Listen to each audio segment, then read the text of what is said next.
So, welcome, guys, to the Careers for the Planet. For the first time, we have a pleasure of welcoming one of our own team members, Ludo, who's joining from Canada, and he's going to talk about his pathway of finding impact and, how did he end up at the Earth Prize. We hope for this call to be around 45 minutes. The presentation will be relatively short, and we encourage you to ask questions at the end and feel free to ask about anything that you find interesting or maybe things that you are wondering about for your own path that Ludo could help you with. So, Ludo, the stage is yours. Take it away. Great. Thank you so much, Magda, and thank you to everyone who's joining from all around the world. Me at 7:30 in the morning, so I feel with some of you. But I'm happy to take the time to kind of run you guys through my journey with sustainability because sustainability and impact is one of those things that are extremely broad. And at least for me, it was very difficult as I was growing up to really develop one particular niche or one particular way to dive into impact that felt really fulfilling. Because it's very easy to kind of look at the current state of the world and very quickly become overwhelmed. So that's why this is kind of called finding ways to impact. And you'll see that this is very far from a sort of linear trajectory from point A to point B. This is kind of me trying as many things as I could possibly do and life naturally bringing some opportunities my way. So, a little bit of context. My name is Ludo. I was born in Canada, but I had the privilege of being raised in Panama, in Germany, and in Thailand because of my parents' work for the United Nations. And so this really exposed me to a handful of different cultures and approaches to everything, including the environment, and how these cultures engage with the environment, how these cultures engage with impact and with sustainability. And so by the time I came to go to university, I had already experienced three very different, unique approaches to this.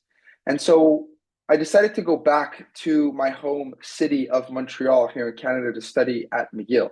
And while here it does say that I studied earth science, economics, and mining engineering, that was also not a very clear path. I started off in the much broader School of Environment here at McGill, studying more generic environment and sustainability. But unfortunately, to me, it was still too broad. We were still looking at too many topics, and I really wanted to narrow down into one particular one. And something that was a little bit out of the ordinary. And so I came across this program with maybe a handful of students called Earth Science and Economics.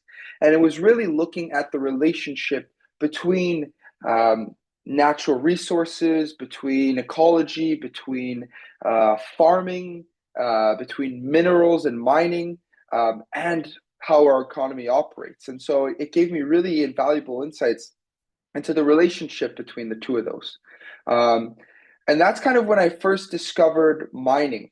And so a lot of people think mining and they think automatically, this is a terrible industry. And rightfully so. Historically, the industry has, been responsible for a handful of different environmental disasters and whatnot. However, to me, something became quite obvious, and that was that if we wanted to continue to build solar panels, if we wanted to continue to build batteries for electric vehicles, if we wanted to continue to build iPhones and computers as we advance through the digital age, we had to redefine our ability to get those materials. And so that was kind of my first introduction to what I call supply chain in the broader term. And so, as you guys can see, my studies really took me from a more general sustainability transfer to circular economy and then really to more kind of a supply chain oriented program. So where did my passion for sustainability or originally come from? I have to say that it's from my love for the oceans.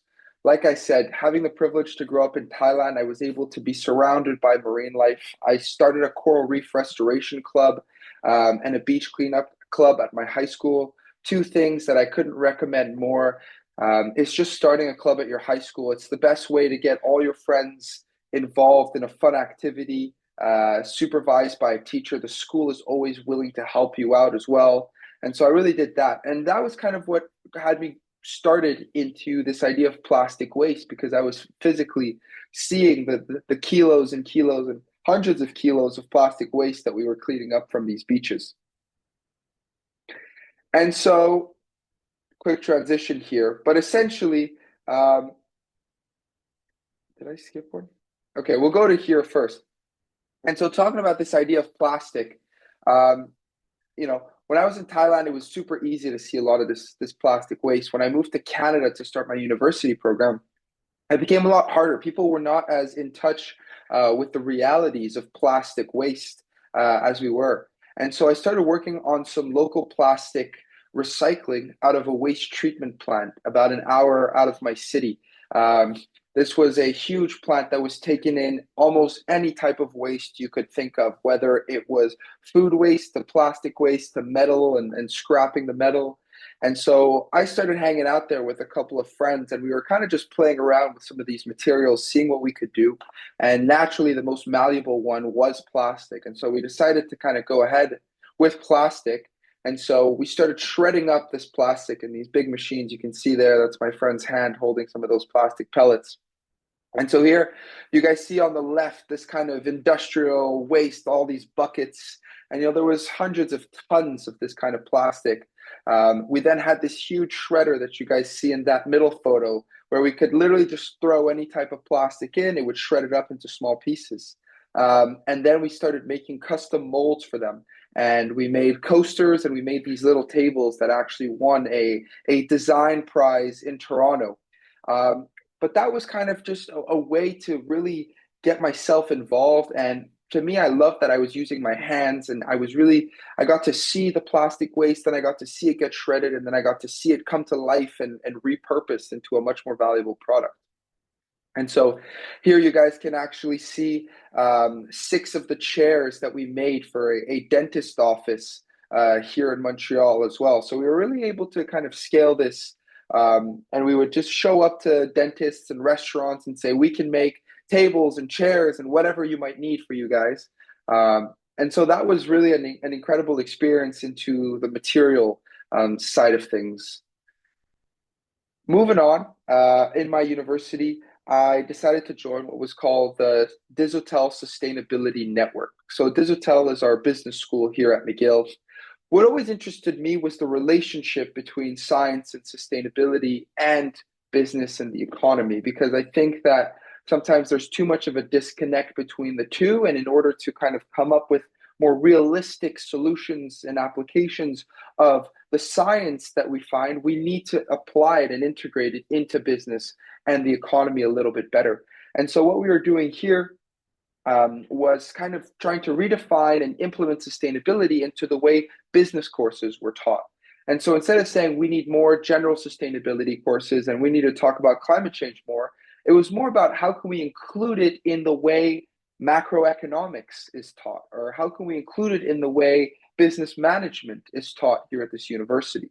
And so we worked with professors to create new courses that obviously ended up being a much longer and harder process. And I think they're just now starting to get those courses in place 4 or 5 years after I was involved, after new students came to kind of pick up the role. But we have to work with professors and design new curriculums. And it takes a lot of time, but I think that the impact is really going to be there because all of a sudden we're going to be touching a handful, thousands of business students that have no real idea and understanding um, of global climate change, for example, and now they're going to be learning about it in their courses. And so this is where I really learned that kind of like bridging that gap between the two different kind of areas of study. I then was able to do an internship to what was called the Clear Skies Investment Management. And so they manage a portfolio of a handful of money, but they are able to promise a certain impact based on the companies that they invest in. And so this was a great gig to have during universities because I was paid on a per analysis basis. So I got to decide how many I wanted to do, how many companies I wanted to analyze. And I was really able to understand their footprint, understand their different scope and emissions, their ESG, and just kind of try to put a number on the overall impact that the company was having on the world. And what was really nice about this was that I got to work for and see companies that were doing evidently good things for the planet, like building solar panels, but actually finding out that maybe it wasn't as clean as it appeared. And then at the same time, working for companies that I would originally think were much more harmful for the planet, like a huge trucking company, but were actually surprisingly some of the most innovative appliers of some of these new innovations and technologies. And so what I really liked about this experience, like I said, was that I just got to really dive really deep into some of these huge companies, some worth billions of dollars, and break down what exact impact they're having on our society. And so that was really a great experience.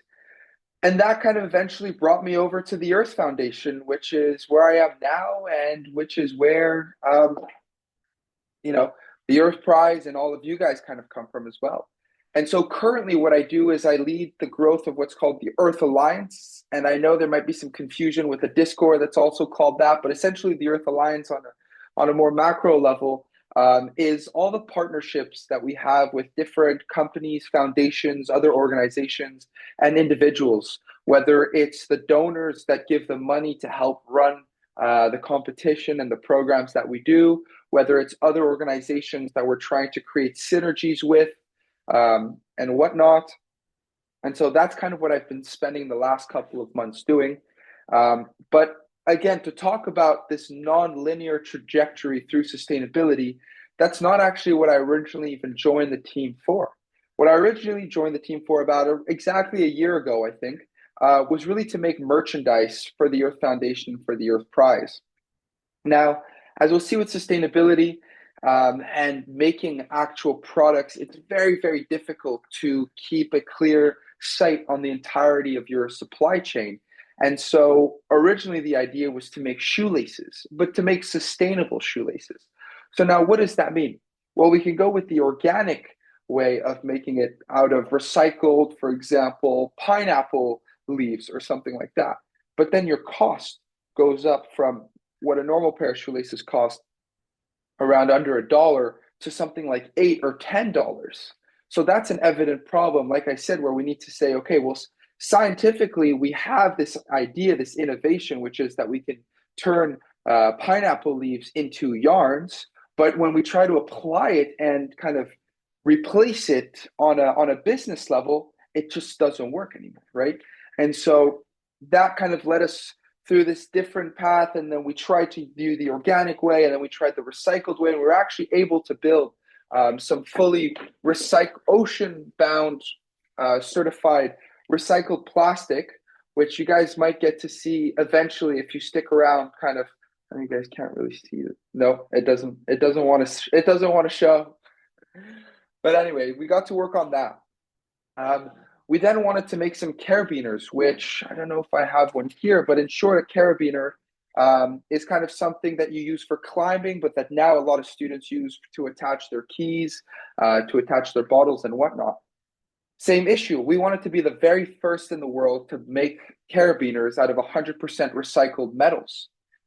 But in order to do that, we would have had to gone through a 2 to 5 year long process of certifying the recycled metal to guarantee that it was climbing graded and safe. And so this kind of shows that not all of these ideas that we have for sustainability are directly applicable and kind of used as a direct substitute to some of the things we have now. But we do have the ability to try to continue that conversation and pushing it forward and try to work with partners that might allow us to do that. For us as a foundation, it was very difficult to say we're going to spend 5 years and millions of dollars to develop the world's first recycled metal carabiner. However, what we were able to do was bring one of the biggest aluminum manufacturers in the world, Rio Tinto, a company worth hundreds of billions of dollars, together with one of the most cutting edge climbing gear manufacturer. And we were able to bring both of those parties into a room with ourselves and say, hey, here's an idea we have. We want to plant this seed with you guys. We want to introduce you guys to each other so that you can directly start working. And if it's a carabiner or something else, at least we were able to kind of spark that conversation between these two huge players that were so disconnected in the supply chain that neither of them had really heard of each other either. Now, a nice success story that did come out of making the merchandise for the Earth Foundation goes down to the flag. So we were able to make these huge flags, which some of you guys might have seen, but they're now kind of the new trophy. So these are made in Italy out of recycled sails from sailboats that are no longer considered kind of safe to use or reliable to use on the sailboats, but you have thousands of tons of these sails that are laying around. And while they might not be reliable enough for sailboats, these things are so durable. They can last another 100 years. And so we were able to upcycle that material, have them kind of handmade by this artisan in Italy. And hopefully these are going to be passed around from winner to winner to winner for the next 100 years or so. And we'll see who's around then to kind of continue that. But that was really exciting. And another one that we made were these smaller desk flags. I'll show one here. Is that gonna, like the camera? You guys can maybe see it here a little bit. There you go. That kind of works. So this is a recycled bamboo stand, and this flag right here is made of 100% hemp, which is a plant that we source out of India that has incredible carbon capture abilities, and that is a much more sustainable alternative to cotton and some of these other things. And so that's kind of the mindset that you need to have when you're trying to innovate in sustainability, is really to say, okay, I can't do everything, but I can win these small battles. And if I can't do what I wanted to do, maybe I can help introduce the much bigger parties that could actually have an impact to each other. And I think often we underestimate the impact that a conversation that you can have by just forcing that conversation to take place, and kind of planting that seed in the minds of people that have much more influence and the ability to take on these challenges. So that's one way that I found to really kind of stay optimistic. So I'm just looking at time. I think I'm going to stop here, Magda, and we can kind of take it on for questions, which I'd be happy to answer about kind of any step of my career. But in short, guys, it's not a straight line. There's no direct, trajectory like you see in other industries where it's very an obvious next path. I think keep doing what kind of gives you energy, and you'll naturally meet people that inspire you a lot, that are a couple steps ahead of you. And don't say no to anything in a way, right? And I would not be where I am today if I hadn't had an open mind. And I think that that's what brings me here. So thank you so much, guys. Thank you, Ludo. That was great. Just And a small lot of steps, unexpected self-care. twists and turns. Exactly. Sorry. Thank you, Ludo, again for coming and being the first volunteer. Thank you guys for coming, and I'll see you next time. Thank Bye you, bye. everyone.